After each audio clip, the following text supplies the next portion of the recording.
I'm very pleased that the Wivisley Foundation has an interest in polyvagal theory, and I'm pleased to answer the questions that Sonia has framed for me.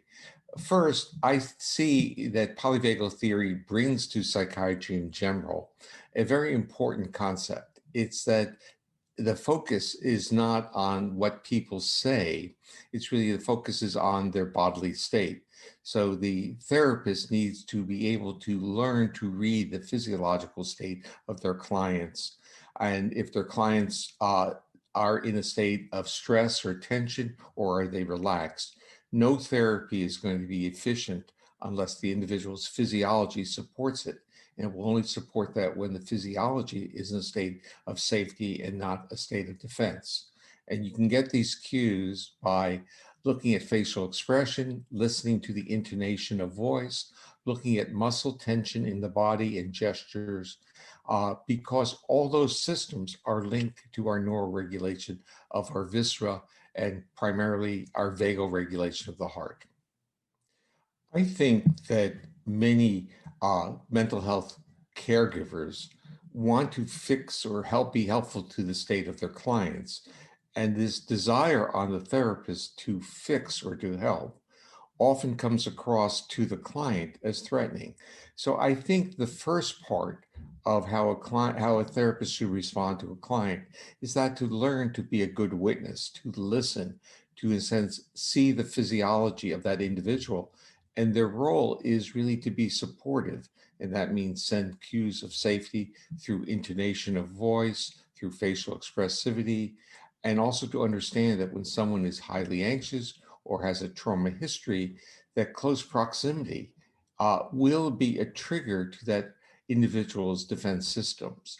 So we have to be respectful of the other individual's physiological state and, of course, their clinical history.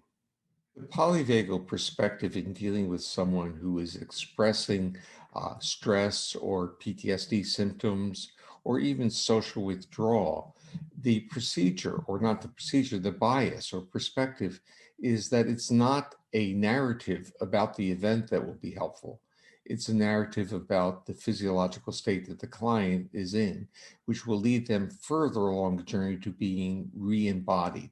In a sense, if they come in very stressed out, you would talk about their physiological feelings. How are they feeling in their body? Have them describe that.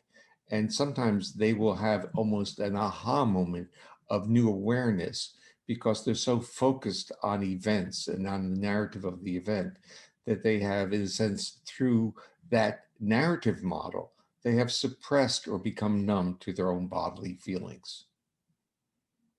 In contemporary, both neuroscience and clinical worlds, we talk about embodiment and we talk about trauma history, PTSD symptoms as being a journey of disembodiment where we lose a sense of the feelings of our body.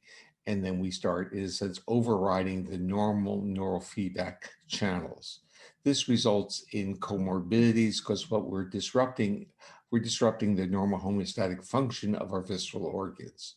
So the first stage is really to honor that we have become disembodied. And that is the journey of, do we feel anything? And can we direct our attention to our organs, to our feelings, even if those feelings are those of anxiety or mobilization?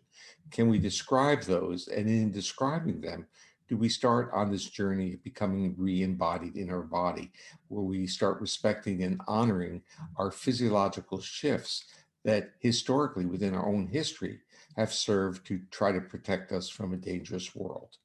And in so doing, disrupted our ability to socially interact, to co regulate with others.